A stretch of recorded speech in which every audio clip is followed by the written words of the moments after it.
श्री स्वामी समर्थ. स्वामी महाराज तुमच्या सर्व चांगल्या इच्छा पूर्ण करो ही स्वामींच्या चरणी प्रार्थना करते आणि आजच्या या नवीन व्हिडिओला सुरुवात करते. उद्या 9 ऑगस्ट वार शनिवार आणि या दिवशी आलेली आहे श्रावण पौर्णिमा.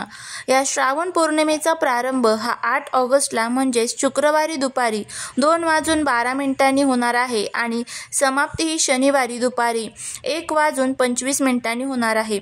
उदयातिथीनुसार ही श्रावण पौर्णिमा शनिवारी साजरी केली जाणार आहे, म्हणजेच उद्या साजरी केली जाणार आहे. दरवर्षी श्रावण महिन्यात येणाऱ्या पौर्णिमेला रक्षाबंधन हा सण साजरा केला जातो. त्यामुळेच धार्मिक दृष्टी हा दिवस खूप महत्त्वाचा मानला जातो. या दिवशी भगवान विष्णू, माता लक्ष्मी आणि वरुण देव यांची देखील पूजा केली जाते. रक्षाबंधनाच्या धार्मिक महत्त्वांमध्ये भाऊ बहिणीच्या नात्यातील महत्त्व आपल्याला सांगितले जाते. हे नाते दीर्घकाळ टिकून राहावे आणि भावाचे रक्षण व्हावे यासाठी बहीण भावाला राखी बांधत असते आणि या दिवशी श्रावण पौर्णिमेला राखी बांधली जाते. याला पवित्र रोपण असे म्हणत असतात.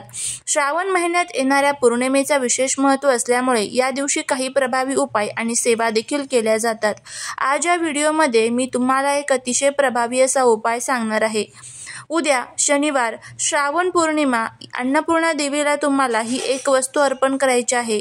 एका रात्री तुमच्या आयुष्याचं सोनं होईल, घरात चहूबाजूने पैसा येईल आणि 35 वर्ष धन धान्य संपत्ती पैसा कमी पडणार नाही. कितीही कठीण इच्छा तुमची पूर्ण होईल, कुटुंबाची भरभराट होईल. अशी कोणती वस्तू जी आपल्याला अन्नपूर्णा देवीला अर्पण करायची आहे, कोणत्या वेळेत करायची आहे, याबद्दलची संपूर्ण माहिती आज या व्हिडिओमध्ये मी तुमच्यासोबत शेअर करणार आहे. त्यामुळे तुम्ही हा व्हिडिओ स्किप न करता शेवटपर्यंत नक्की पहा. चॅनलवरती नवीन असाल तर सबस्क्राईब करा आणि अशीच माहितीपूर्ण नवनवीन व्हिडिओ पाहण्यासाठी बेल आयकॉनलाही प्रेस करा, म्हणजे जेव्हा कधी मी नवीन व्हिडिओ अपलोड करेल त्याचं नोटिफिकेशन सर्वात अगोदर तुम्हाला भेटेल आणि तुम्ही एक पण व्हिडिओ मिस करणार नाही. त्याचबरोबर कमेंटमध्ये ओम लक्ष्मी देवी नमो नमः लिहायला अजिबात विसरू नका.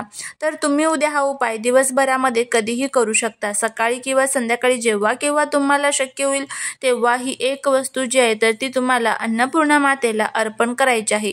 जरी पौर्णिमा तिथी ही दुपारी संपणार असेल, परंतु सूर्याने पाहिलेली ही तिथी असते आणि आपण रात्री चंद्रदेवतेची पूजा करणार आहोत. त्यामुळे संपूर्ण दिवसभरामध्ये आपण जेव्हा उपाय जे आहे करत असतो, अन्नपूर्णा देवीची धार्मिक महत्त्व हे खूप जास्त प्रमाणामध्ये आहे.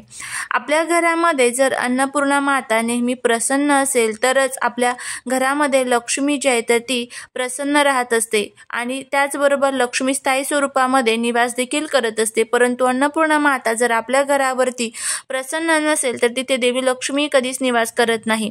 अन्नपूर्णा ही जी माता आहे तर ती अन्न पोषण करणारी, समृद्धी देणारी मानली जाते, जी साक्षात माता पार्वतीचे एक स्वरूप मानले जाते. आणि पवित्र श्रावण महिना सुरू आहे. श्रावण महिन्यातील पौर्णिमा, श्रावण महिना हा भगवान महादेवांना आणि माता पार्वती यांना समर्पित आहे आणि म्हणूनच या पौर्णिमेच्या दिवशी आपल्याला अन्नपूर्णा मातेला म्हणजेच माता पार्वतीला ही एक वस्तू जी आहे तर ती अर्पण करायची आहे. आता ही वस्तू फक्त आपण श्रावण महिन्यामध्येच अन्नपूर्णा मातेला अर्पण करू शकतो का? तर या दिवशी तुम्ही अन्नपूर्णा मातेची पूजा केल्याने घरात अन्नधान्याची कधीच कमतरता भासत नाही. तसेच आरोग्य, धन आणि लक्ष्मीची वृद्धी होत असते. अन्नपूर्णा देवी ही संपूर्ण विश्वाला अन्न पुरवत असते, त्यामुळे त्यांना अन्नाची देवता मानले जाते. आपल्या प्रत्येकाच्या देवघरात अन्नपूर्णा देवीची मूर्ती तुम्ही नक्कीच पाहिलेली असेल. असं एकही घर नसेल त्या घरामध्ये अन्नपूर्णा मातेची मूर्ती नाही. हातात पळी घेऊन असणारी ही देवी म्हणजेच माता पार्वती आहे. माता पार्वती म्हणजेच माता अन्नपूर्णामुळे आपल्या घरामध्ये अन्नधान्य टिकून राहते. म्हणून ज्योतिषशास्त्रानुसार दररोज घरामध्ये तिची पूजा करणे खूप गरजेचं असतं. परंतु दररोज आपल्याला अन्नपूर्णा मातेची पूजा करणे शक्य होत नाही आणि म्हणूनच किमान विशेष स्थितींवरती तरी तिची आपण पूजा केली तरी आपल्या धर्मशास्त्रांमध्ये असे सांगितले जातं की आपल्याकडे लग्न झालेल्या मुलीला सासरी पाठवताना अन्नपूर्णा देवीची मूर्ती आवर्जून दिली जाते. मागे हा हेतू असतो की मुलीने अन्नपूर्णाची पूजा करावी आणि प्रार्थना करावी की हे देवी, हे अन्नपूर्णा, माझ्यावर प्रसन्न हो. मी जे काही स्वयंपाक करते त्यामध्ये रुची येऊ दे, त्यात सात्विकता येऊ दे आणि ते खाऊन सर्वांना तृप्त होऊ दे. माझ्या घरामध्ये कोणीही उपाशी राहणार नाही याची मी काळजी घेते. भुकाल्याला अन्न देण्याचा भाव हा माझ्या मनात नेहमी जागा राहू दे आणि खाल्लेल्या अन्नातून कोणतीही बाधा होऊन देऊ नको किंवा घरातून अन्नधान्य वाया जाऊन देऊ नको. यासाठीच अन्नपूर्णा मातेची पूजा जी आहे तर ती आपल्या घरामध्ये केली जाते. आणि म्हणूनच जर तुमच्याही घरामध्ये सतत अन्नधान्याची कमतरता जाणवत असेल तर बऱ्याच वेळा असं होतं की आपण घरामध्ये महिनाभराचा किराणा भरत असतो, परंतु काय होतं की आपल्या घरामध्ये जे अन्न शिजवलं जातं तर ते जास्त प्रमाणामध्ये होतं, घरातून अन्न वाया जातं. त्यामुळे घरामध्ये पुरेसं अन्न जे आहे तर ते पुरत नाही, धान्य जे आहे तर ते पुरत नाही. म्हणजेच काय तर अन्न पूर्ण आपल्यावरती अन्नपूर्णा माता ही आपल्यावरती प्रसन्न नसते. तसेच घरामध्ये सतत पैशांच्या आर्थिक अडचणी येत असतात. आलेला पैसा हा घरामध्ये टिकत नाही, सतत तो कुठे ना कुठे खर्च होऊन जातो. आजारपण असेल तर तिथे तो खर्च होऊन जातो आणि कुटुंबामध्ये सुख शांती समृद्धी जी आहे तर ती राहत नाही. सदैव घरामध्ये अडचणींचा आपल्याला सामना करावा लागतो. कितीही मेहनत करा, कष्ट करा, पण तरी आपल्याला त्या मेहनतीचं, कष्टाचं जे फळ आहे तर ते मिळत नाही. मनामध्ये अनेक प्रकारच्या इच्छा असतात, पण तरी आपल्या त्या इच्छा ज्या आहेत तर त्या पूर्ण होत नाही. अशा आपल्या अनेक ज्या समस्या आहेत तर त्या समस्यांसाठी पौर्णिमा तिथी ही खूप विशेष मानली जाते. या तिथींवरती आपण जे काही उपाय किंवा जे काही सेवा करतो तर त्याचं फळ हे नक्कीच आपल्याला मिळत असतं. तर यासाठी तुम्हाला उद्या काय करायचं आहे, सकाळी लवकर उठायचं आहे, स्वच्छ आंघोळ करायची आहे, त्यानंतर आपली रोजची जी काही देवपूजा असेल ती करून घ्यायची आहे आणि तुम्हाला हा उपाय करायचा आहे. दिवसभरामध्ये सकाळी संध्याकाळी कधीही करू शकता. एक दिवा प्रज्वलित करून घ्यायचा आहे, एक तामण घ्यायचं आहे, त्या तामणामध्ये थोडेसे तांदूळ ठेवायचे आहे, त्या तांदळावरती देवी अन्नपूर्णेची मूर्ती असेल तर ती ठेवायची आहे, नसेल मूर्ती तर एखादी सुपारी तुम्ही ठेवू शकता.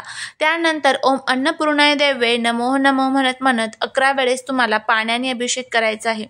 हे पाणी नंतर झाडांना तुम्हाला अर्पण करून द्यायचं आहे. नंतर सुपारी किंवा मूर्ती असेल तर ती स्वच्छ पुसून घ्यायची आहे. परत एका तांबणामध्ये ती ठेवायची आहे. मूर्तीला हळदी कुंकू अक्षदा जे आहे तर ते अर्पण करायचे आहे. त्यानंतर आपल्याला थोडेसे तांदूळ घ्यायचे आहेत. अखंड अक्षदा असाव्यात, कुठेही तुटलेल्या फुटलेल्या अक्षदा ह्या अजिबात नको, हे लक्षात ठेवा.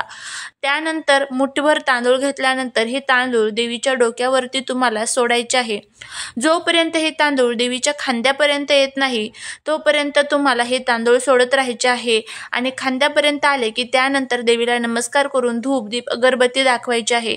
हे जे ताट आहे तर ते तुम्हाला दिवसभर पौर्णिमेच्या दिवशी असेच आपल्या जे किचन आहे तर त्या किचनमध्ये ठेवायचं आहे. जर तुम्हाला तिथे ठेवणं शक्य नसेल तर देवघरामध्ये ठेवलं तरी चालेल. पण बघा, देवी कुठे निवास करत असते अन्नपूर्णा, तर आपल्या किचनमध्ये निवास करत असते. त्यामुळे किचनमध्ये तुम्हाला हे ताट जे आहे तर ते ठेवण्याचा प्रयत्न करायचा आहे. त्यानंतर दुसऱ्या दिवशी तुम्हाला हे जे तांदूळ आहे तर ते देवीचे काढून घ्यायचे आहे. थोडेसे तांदूळ पक्ष्यांना खाऊ घालायचे, बाकीचे तांदूळ तुम्ही रोजच्या आपल्या साठवणीच्या तांदळामध्ये मिक्स जरी केले तरीही चालेल. असा हा उपाय आपल्याला या दिवशी करायचा आहे. अगदी साधा सोपा उपाय आहे, तुम्ही करून बघा. तुमची कितीही कठीण इच्छा पूर्ण होईल. 1 तासात नशीब उजळून निघेल, दारिद्र्य संपून आपली जी काही अडलेली कामं असेल तर ती सर्व कामं आपले पूर्ण होतील. करून बघा.